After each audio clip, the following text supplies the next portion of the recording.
સુરત શહેરમાં અહીંયા Lalgate police station વિસ્તારમાં ડબગરવાડ કરીને જે માર્કેટ છે ત્યાં વર્ષોથી ઉત્તરાયણ લગત પતંગ દોરી વિતરણના મોટા સ્ટોલ લાગતા હોય છે. બહુ જૂનું માર્કેટ છે. લાલગેટ પોલીસ દ્વારા આજે અહીંયા ચાઇનીઝ દોરી અને ચાઇનીઝ તુક્કલના ગેરકાયદેસર જે વિતરણ છે અહીંયા કોઈ વેપારીઓ કરે નહીં તે સારું આજે સરપ્રાઇઝ ચેકિંગ હાથ ધરેલું છે.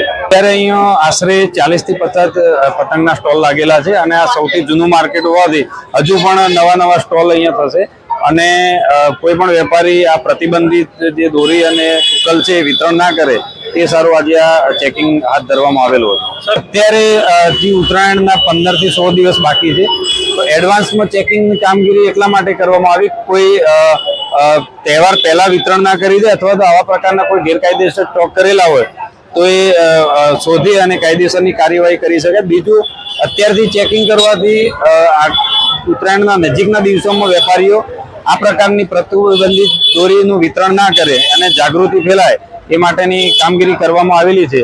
તેમ છતાં જો આવી કોઈ દોરી અથવા તુક્કલ પકડાશે તો મહેરબાન પોલીસ કમિશનર સાહેબનું જાહેરનામું છે અને જાહેરનામા મુજબ જથ્થો કબજે કરીને FIR નોંધી આગળની કાર્યવાહી કરવામાં આવશે.